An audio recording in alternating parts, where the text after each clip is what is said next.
Alors, en fait, ce qu'on fait, c'est on est une société de gestion qui a plusieurs spécificités. D'abord, on est quantitatif, c'est-à-dire qu'on applique des modèles. Ensuite de ça, on investit. Faut peut-être plus près. Ensuite de ça, on investit en fait dans des primes de risque.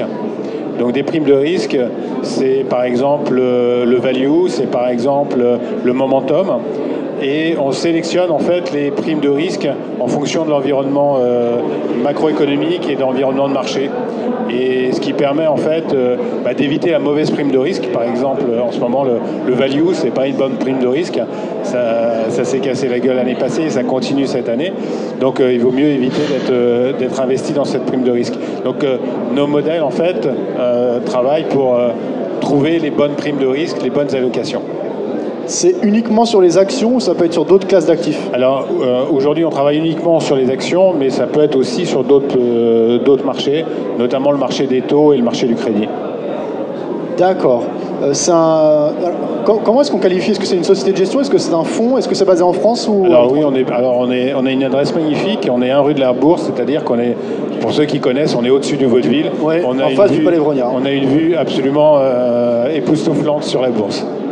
Donc une société de gestion, vos clients, c'est plutôt des particuliers ou des institutionnels? Alors ce sont plutôt des institutionnels. On a aussi des CGP, donc, qui permettent en fait à des investisseurs, des petits investisseurs d'investir dans notre fonds. D'accord. Du coup, oui, c'est accessible. Est-ce qu'il y a un ticket d'entrée minimal ou... Oui, c'est 1 000 €. 1 000 €, oui, donc c'est 1 000 très accessible et très ouvert. Ça, c'était juste pour qualifier l'entreprise et le fonds que vous représentez. L'interview portera plus sur votre parcours personnel en tant que professionnel sur les marchés financiers. Eh bien, je vais vous laisser la parole. Quand avez-vous démarré sur les marchés financiers et quel a été votre parcours? Alors, en fait, avant de répondre à votre question, je voulais parler de la première fois où j'ai entendu parler d'analyse technique. C'était assez marrant parce que j'ai fait des études de finance et une fois j'ai entendu mes profs parler d'un truc un peu bizarre, une science un peu occulte, et ils étaient là, genre ouf, ça a l'air un peu, ça ressemblait à de la sorcellerie. Et en fait, c'était de l'analyse technique. Et puis quelques mois plus tard, j'avais mon premier entretien d'embauche et j'étais reçu par quelqu'un qui m'a un type un peu bizarre cependant, et il me pose la question, mais pour vous, c'est quoi ce qui est le plus important sur les marchés? Comment, par exemple, sur le marché du change, qu'est-ce qui est le plus important? Question pour moi extrêmement facile. Je dis, la macroéconomie, pardi. Eh ben non, c'était l'analyse technique. Mauvaise réponse. C'était la deuxième fois où j'entendais parler d'analyse technique et je me suis dit, là, il va falloir faire quelque chose. C'était en 86 ou 87. Donc les débuts de l'analyse technique. Exactement, en France, ouais. Ouais. Alors ensuite de ça, la question c'est mes débuts dans la finance, comment j'ai commencé? Oui, tout à fait. En fait, j'ai commencé comme analyste financier initialement, mais j'ai eu la chance de rentrer dans une charge agent de change à l'époque, Mescar-Troussel, qui avait un outil informatique avec de l'analyse technique. En fait, c'était le seul agent de change qui, toutes les semaines, initialement publiait en fait tous les graphes des grandes entreprises françaises et qui l'envoyait à ses meilleurs clients. Donc ça existait nulle part ailleurs. Et ensuite, ils se sont modernisés. Et quand je suis arrivé, ils étaient déjà passés à l'ordinateur. Et donc, il y avait des outils avec des indicateurs, des charts et des indicateurs techniques divers et variés. Donc, c'était assez exceptionnel. Et donc, c'est là où j'ai appris sur le terrain à utiliser l'analyse technique. Jusqu'à aujourd'hui, et donc au niveau de votre structure, à Equam, vous vous basez beaucoup sur l'analyse technique pour les prises de décision? Non. Non.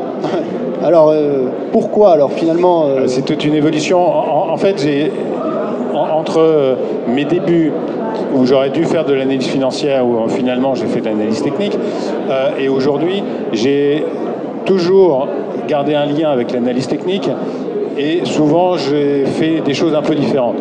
Donc rapidement, après avoir fait de l'analyse technique en tant que conseil j'ai fait du trading parce que je considère que quand on fait de l'analyse technique, on a vite touché. L'objectif de l'analyse technique, c'est de faire de l'argent avec. Et donc, rapidement, j'ai basculé sur le trading, sur la gestion. Et puis ensuite, j'ai eu des phases où je me suis un peu éloigné parce que j'ai fait de la gestion avec du global macro, donc avec une vue plus macroéconomique. Et puis, je m'en suis rapproché à nouveau. Puis après, je suis rentré dans l'industrie du hedge fund, donc des fonds de hedge fund. J'investissais dans des hedge funds. Donc là, je m'en suis un peu éloigné. Et puis, je suis revenu parce que j'ai fait, j'ai de nouveau fait du trading purement technique. Là, je faisais 100% de technique. Et puis, je m'en suis à nouveau écarté parce que j'ai fait de la gestion multi-actifs. Pourquoi je m'en suis écarté à ce moment-là? C'était il y a 6-7 ans. C'est parce que, en fait, je me suis rendu compte que je passais toutes mes journées devant un écran et que, en fait, j'en avais un peu marre de bouffer du graphique. Et je faisais que ça. Et j'avais envie de voir des gens, j'avais l'impression que mon cerveau devenait un petit peu sclérosé et à ne penser que de chart. Donc j'avais envie aussi de faire d'autres choses. Donc, là, j'ai fait du multi-asset, j'ai rencontré beaucoup de clients et j'ai appris aussi à utiliser les outils quantitatifs. Et aujourd'hui, je me retrouve effectivement à être dans une société complètement quant. Mais l'analyse technique en tant que telle est très précieuse pour moi, en ce sens où c'est aussi une façon de penser. C'est pas seulement regarder du chart, c'est aussi une ouverture d'esprit, une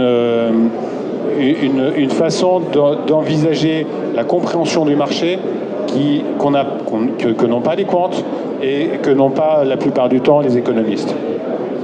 D'accord, juste, vous avez parlé d'analyse quantitative. Quand on parle d'analyse quantitative, de quoi est-ce qu'on parle? Je distingue bien l'analyse technique de l'analyse fondamentale, mais quantitative, donc est-ce que ça a trait au volume Ça a trait à tout. En fait, quantitatif, ça veut dire qu'on n'est pas dans le discrétionnaire. En fait, c'est plutôt par opposition au discrétionnaire. Donc automatique, algorithmique mathématiques, tout ce qu'on veut, mais quelque chose qui débouche sur une prise de décision automatique, systématique. Alors que le discrétionnaire, c'est par nature quelque chose qui se fait à la main. Là, c'est quelque chose qui peut se faire automatiquement. La force du quantitatif, c'est que, en fait, le quantitatif peut traiter un nombre très important de données.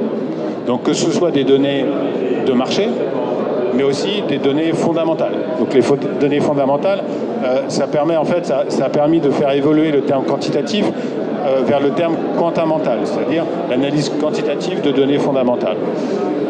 Et ça, en soi, c'est extrêmement intéressant. Le gros avantage du quantitatif, c'est que ça permet, quand on a une idée, de tester si cette idée est bonne. Le gros risque du quantitatif, c'est ce qu'on appelle l'overfitting, c'est-à-dire qu'on va se trouver toujours, n'importe quel quant est capable de faire ça, il va être capable, avec tout un ensemble de données de marché ou de données fondamentales, il va être capable d'expliquer très bien le passé. Et ça, les quants sont experts. Ils savent parfaitement expliquer le passé, et donc ils ont le modèle. Sauf que quand ils commencent à l'appliquer, et donc à découvrir le présent et l'avenir, il y a un fossé colossal entre ce qu'ils avaient envisagé et ce qu'ils observent. Pourquoi? Parce que les données, en fait, elles sont un peu trafiquées. C'est-à-dire que le modèle, il va s'arranger avec des situations pour optimiser. Et en fait, c'est totalement suroptimisé. Donc nous, ce qu'on essaie de faire, c'est échapper à cet écueil. Ok. Vous avez eu donc une carrière avec des postes différents et des intérêts pour des disciplines différentes entourant les marchés financiers. Quels ont été les moments marquants, ou si vous avez des anecdotes à nous raconter qui pourraient aider les investisseurs? J'ai surtout des mauvaises anecdotes, en fait. Parce que quand ça se passe bien, on va dire... Enfin, moi, j'ai toujours considéré que c'était normal. Ouais, ça roule. J'étais payé pour. Et en revanche, quand ça se passe mal, non seulement on n'est pas payé pour perdre de l'argent, mais en plus, on est vexé d'avoir eu tort. Et Et donc, c'est assez troublant. En fait, ma plus mauvaise expérience, et elle était riche d'enseignements, parce qu'en fait, les mauvaises expériences, quand on perd de l'argent, ça doit surtout servir à apprendre. En l'occurrence, je me souviens, au début que je faisais du trading, j'avais des brokers très sympas, super, vraiment sympas. Ils m'invitaient dans des bons restos, et puis ensuite, ils me proposaient des tas de stratégies qui marchaient super bien. Et je me souviens d'une stratégie en particulier qui s'appelait l'arbre de Noël. Donc l'arbre de Noël, c'est magnifique quand ça fait ce que le marché devrait faire, mais quand ça va dans le mauvais sens, vous prenez l'arbre de Noël dans la tête. Et donc, en l'occurrence, ça consistait à être vendeur d'options de vente dans un marché qui déballait à fond les ballons. Et là, j'ai connu vraiment la pire de mes expériences, parce que j'étais dans un marché où il n'y avait plus de liquidité. Donc c'était même pas de dire je perds de l'argent, je coupe. Il n'y avait plus de marché. Donc c'était catastrophique. Et j'ai fait quelque chose qui paraissait incroyable, c'est je suis parti. Je suis parti pendant 2 heures. Je me suis isolé. Et puis je suis revenu. J'ai eu de la chance parce que les marchés étaient revenus. Et j'ai pu sortir une grosse partie de mes positions avec une perte, certes, mais moins catastrophique dans la situation initiale. Mais ça m'a appris une chose. C'est que on doit à tout prix, quand on prend des positions, être responsable. C'est-à-dire que le broker qui vous dit tiens, il y a ça. Le copain qui vous dit tiens, regarde ce truc-là, ça a l'air pas mal, tu devrais en faire. Peut-être qu'ils ont raison, peut-être que c'est intéressant. Mais vous devez maîtriser parfaitement le risque que vous prenez. Sinon, en fait, vous êtes irresponsable. Et là, j'aurais pu réagir en disant c'est de la faute du broker. Non, c'était pas de la faute du broker. Le broker, il me faisait des conseils. Évidemment, il vendait, mais c'est à moi de savoir que je dois me méfier des brokers. Donc, c'était ma faute. Et je l'ai pris comme tel. Et plus jamais ça m'est arrivé. Et donc, j'ai raté des tas d'opportunités à cause de ça, mais j'ai aussi évité des tas de bêtises grâce à ça.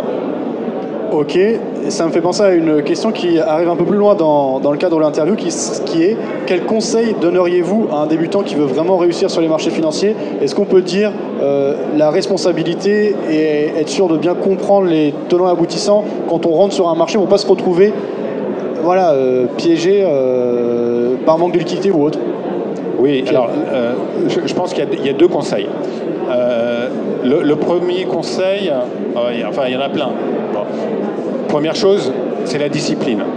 C'est-à-dire que quand vous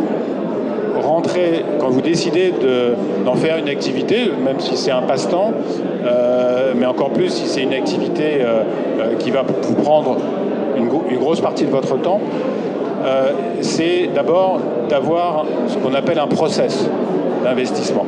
C'est-à-dire que vous définissez les critères d'investissement dans les actions ou les marchés que vous suivez.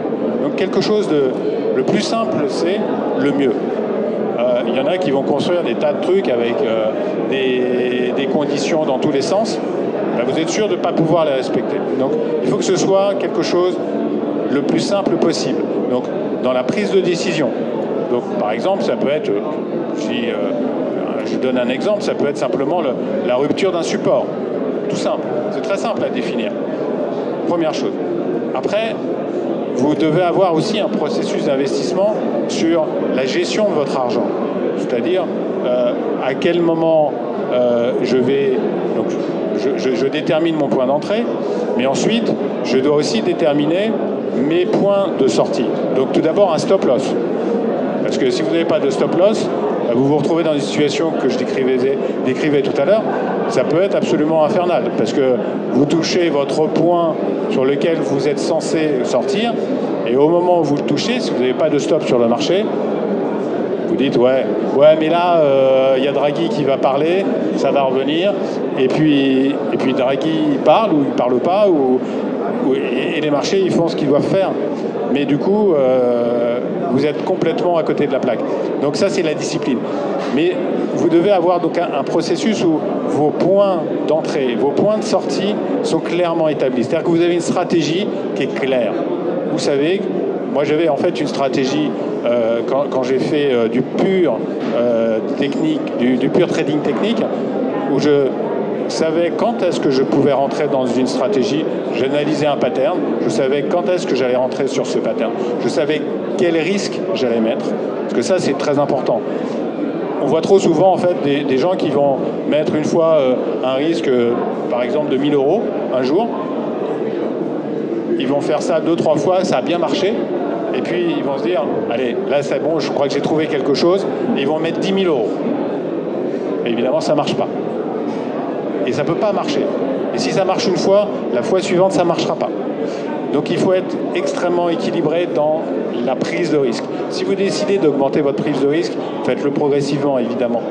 Mais pas je bricole un peu, et puis ensuite, parce que je crois que j'ai trouvé quelque chose, j'y vais à fond. Non. Donc c'est le risque que vous prenez, c'est la façon de sortir. J'avais une stratégie où, effectivement, si au bout de 4 jours, il ne se passait rien, je gagnais un peu, je perdais un peu, bah, en fait, je considérais que ma stratégie ne marchait pas. Ça devait être impulsif. Donc si au bout de 4 jours, vous êtes à peu près toujours au même point, c'est que ça ne marche pas. Je sors. Tout simplement. Ce sont des exemples. Mais, donc discipline et évidemment responsabilité, parce que ce que vous faites, c'est vous. Il n'y a pas d'histoire de chance. Des fois, évidemment, on peut dire j'ai été un peu aidé, ou des fois j'ai pas été aidé. Ce qu'on retient souvent, c'est un biais comportemental, c'est que quand ça marche pas, on dit qu'on n'a pas de chance, et quand ça marche, on dit qu'on a du talent. La réalité, elle est en général tout autre. Moi je considère que souvent quand ça marche, c'est qu'on a plutôt eu de la chance, et quand ça marche pas, c'est qu'on a été mauvais. Voilà. Très bien. Un appel à la sagesse et à la responsabilité. La meilleure performance, c'est quelque chose qui peut varier, mais si on parle de performance déjà, puisque vous gérez un fonds actuellement, en tout cas vous travaillez pour un fonds, quelle est la performance de ce fonds? Est-ce qu'il y a plusieurs stratégies avec différentes performances au sein de ce fonds? Alors là en fait on gère un fonds Action Europe, et en fait on ne fait pas de la gestion benchmarkée. Mais si on se compare à l'Eurostoxx 50, depuis le lancement du fonds, on est à peu près 5 à 6% au-dessus du marché, avec une volatilité qui est à peu près 3 à 4% inférieure à celle du marché. C'est-à-dire qu'en termes de rendement risque, on a une meilleure performance avec un risque qui est beaucoup plus faible. Et donc ça, c'est très attractif. Et quelque chose qu'il ne faut jamais perdre de vue, c'est effectivement l'importance du risque. On entend trop souvent des gens dire ah, cette année j'ai fait 20%, ou j'ai fait 50%. Moi, j'ai jamais fait 50%. Jamais. Mais en revanche, j'ai fait 15%. Ma meilleure année, c'est 15%. Mais ce qui est important, c'est quel est le profil. Comment vous avez fait pour arriver à 15%? Si vous êtes arrivé à 15% avec une volatilité énorme, c'est-à-dire qu'avant de finir à 15%, vous êtes passé par moins 15 ou moins 20 ou moins 30, bah, moi, je ne suis pas admiratif. Par contre, si vous êtes arrivé à 50%, si vous êtes arrivé à 15% avec ce qu'on appelle des maximum drawdown de 2-3% seulement, c'est pas mal du tout. C'est même très brillant. Donc, en fait, la performance absolue en tant que telle, elle n'est pas suffisante. Il faut voir comment vous y arrivez. Et 50%, moi je veux bien, mais si vous avez perdu 20 ou 30% avant d'arriver à ce point-là, bah, c'est pas exceptionnel. Très bien. Et dans votre trading pour compte propre, est-ce que vous vous comportez de la même manière que vous pouvez le faire pour un fonds de manière professionnelle? Peut-être est-ce que vous faites du trading pour compte propre ou pas du tout? Alors ouais, c'est un peu la frustration quand on est professionnel, c'est que c'est tellement pénible. J'étais dans une banque auparavant, mais même en étant dans une société de gestion indépendante, on est cerné par l'AMF. Oui. Non mais je comprends, on peut vite tomber dans le conflit d'intérêts. Et donc il y a des tas de problématiques. Donc quand j'étais dans une banque, c'était une banque suisse, il fallait effectivement dire à l'avance quel titre on voulait faire. Et si on sortait, il fallait le dire à l'avance. C'était impossible. Et en fait, je passais suffisamment de temps aussi à trader pour éviter effectivement de perdre du temps sur mes propres. Donc ce que je faisais, c'est que je confiais mon argent à des bons gérants. Voilà. Très bien. On a parlé du côté performance, vous avez également parlé du côté risque, donc en évoquant le niveau de volatilité. La question suivante concerne la pire performance que vous avez pu rencontrer. On a parlé de drawdown maximum, donc de volatilité pour atteindre une performance. Donc peut-être qu'on en a déjà parlé, mais peut-être évoquer un mauvais souvenir. Vous l'avez fait tout à l'heure avec ce manque de liquidité sur des options où vous n'arriviez plus à sortir.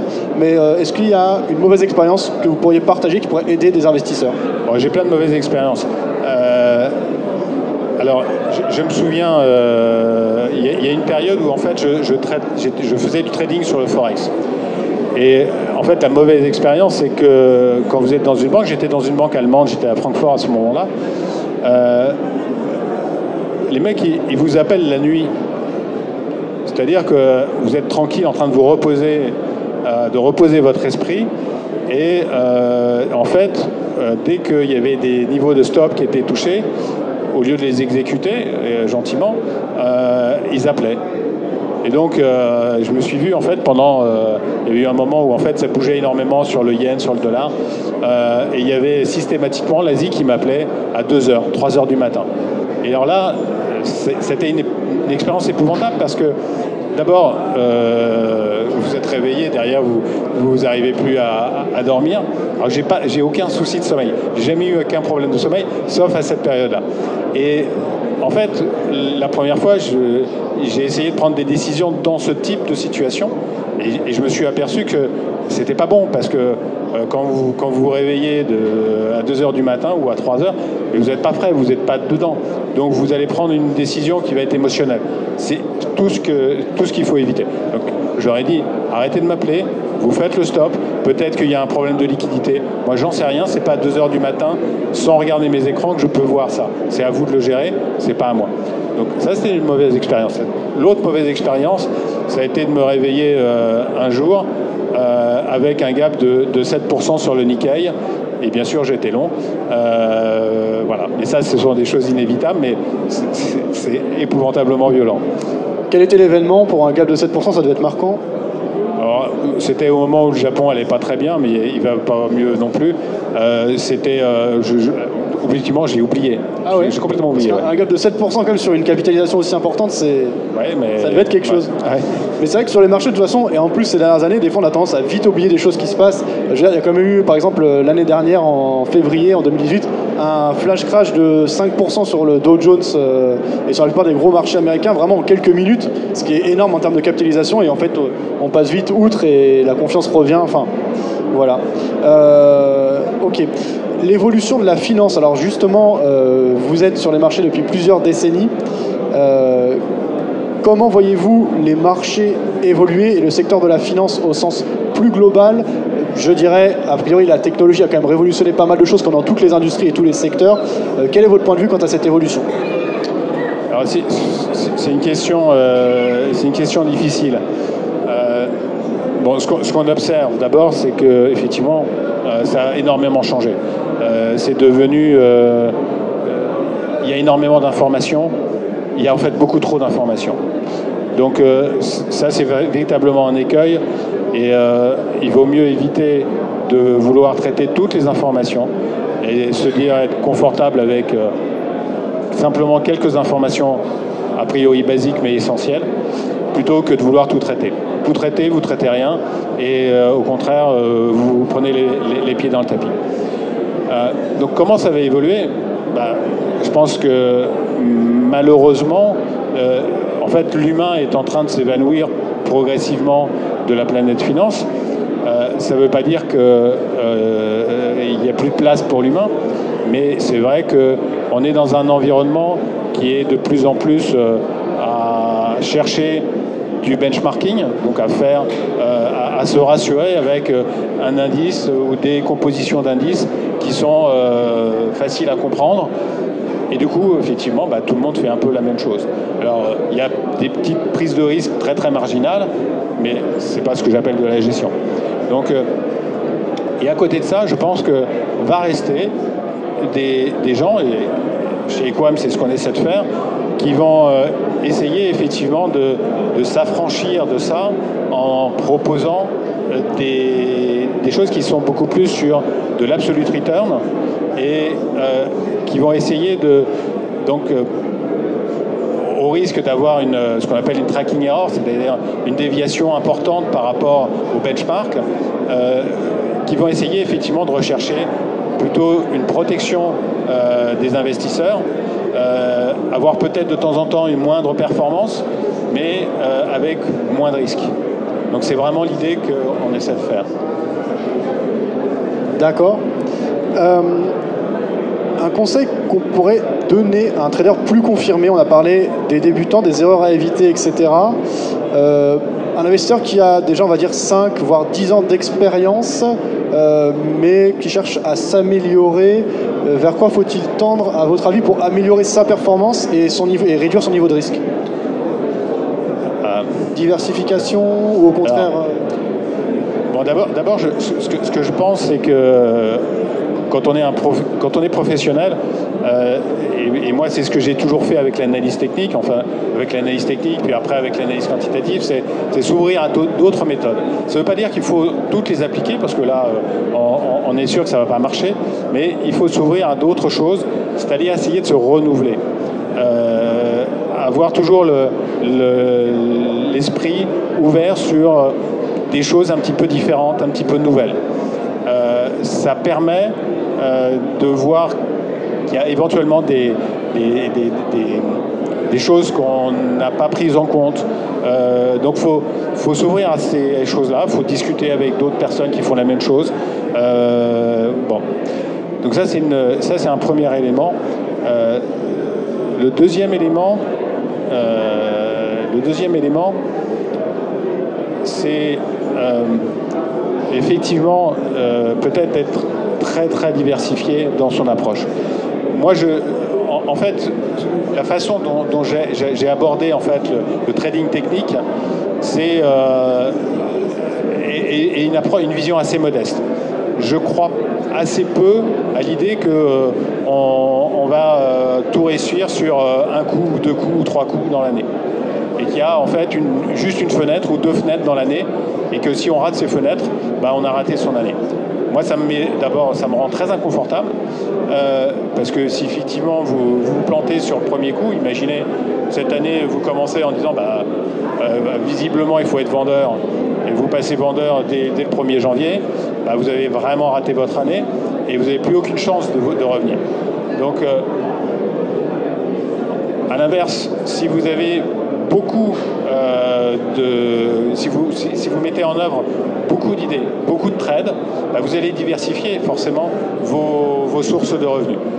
Non seulement vous vivrez mieux parce que vous aurez moins de risques sur un seul trade, mais en plus, si vous êtes bon, ça veut dire que normalement vous avez un peu plus de 50% de chances de réussite. Moi, j'ai regardé statistiquement, j'ai 55%. Donc 55% sur 2 trades, ça veut dire que vous êtes à 50%. Donc c'est vraiment une question de chance. Mais sur 1000 trades, c'est plus une question de chance. C'est simplement que vous mettez en œuvre une stratégie qui va permettre de valoriser ces 55%. Donc moi, c'est ce que je conseillerais à faire. Après, c'est une question de personnalité. Ça peut paraître un peu plus besogneux, mais c'est beaucoup plus efficace dans le temps. Merci Thierry Béchu. Pour terminer, parler de vos projets. Alors, Equam, on a bien compris. Juste, j'ai une question. Donc, si on veut souscrire à Equam, ça se fait via une SICA ou via un compte titre, via un PEA? Alors, c'est un fonds. C'est un fonds? C'est un fonds de droit français. Et donc, pour investir, le mécanisme, c'est lequel? On achète une part du fonds? Oui, vous achetez une part du fonds, ou plusieurs. Enfin, je vous conseille d'en acheter plusieurs. Bien sûr. Et puis voilà. Ok. Et est-ce que c'est éligible au PEA ou non? Alors, je crois que c'est pas éligible au PEA. C'est pas éligible au PEA parce qu'au PEA, vous devez être forcément investi au minimum 70% sur le marché. Et il y a des situations où, par transparence, on n'est pas nécessairement investi à 70%. Donc du coup, aujourd'hui, ce n'est pas éligible au PEA. Très bien. Est-ce que vous avez des projets personnels, peut-être autres que le développement de ce fonds Equam? Alors, des projets personnels, j'en ai plein, mais en relation avec les marchés financiers. Oui, j'ai bien compris. Ce qu'on est en train de faire chez Equam, c'est effectivement essayer de développer d'abord toute une gamme sur les actions. Aujourd'hui, on traite un fonds sur l'Europe, on veut en traiter un sur les États-Unis. Et ensuite, en fait, on a aussi des projets sur du multi-asset. Mais toujours avec cet esprit d'utiliser les primes de risque. En fait, ce qu'on essaie de faire chez Equam est une chose assez qui, normalement, en fait, quand je suis arrivé, je me suis dit, c'est marrant, tout le monde devrait faire ça, et personne ne le fait. Je m'explique. Quand vous regardez un gérant en action, il a 3 sources d'alpha possibles. Première source d'alpha, c'est la sélection des sous-jacents. Deuxième source d'alpha, c'est la vision top-down, c'est-à-dire l'environnement macroéconomique. Sélectionner les bons secteurs. Et puis la troisième source d'alpha, c'est la construction du portefeuille en tant que tel. Et en fait, ce qu'on aperçoit, c'est que dans la plupart des cas, les gérants discrétionnaires sont très très bons pour la sélection. Et souvent, il y en a qui réussissent très très bien. Mais après, au niveau de la construction de portefeuille, il n'y en a pas, c'est extrêmement pauvre. Ils font de l'équipondération et ils s'arrêtent là. Quand on regarde à l'autre spectre, l'autre bout du spectre, on a les quantitatifs. Eux, ils n'ont pas d'idée de sélection, ils n'ont pas d'idée sur la macro, mais par contre, ils ont des idées sur la construction du portefeuille. Donc, ils vont construire un portefeuille qui va être moins risqué et qui va atteindre à peu près le même type de performance que le marché. Et nous, ce qu'on essaie de faire, c'est avoir de la sélection. Donc, ce sont les primes de risque. On essaie d'avoir une vision top-down qui va nous permettre de sélectionner les bonnes primes de risque étant donné l'environnement. Et on va construire des portefeuilles qui sont effectivement les plus équilibrés possibles en termes de risque-rendement. Merci pour cette présentation. C'était intéressant d'avoir le point de vue d'un professionnel d'expérience et d'avoir tous ces conseils qui serviront. J'espère que ça vous a plu. Merci.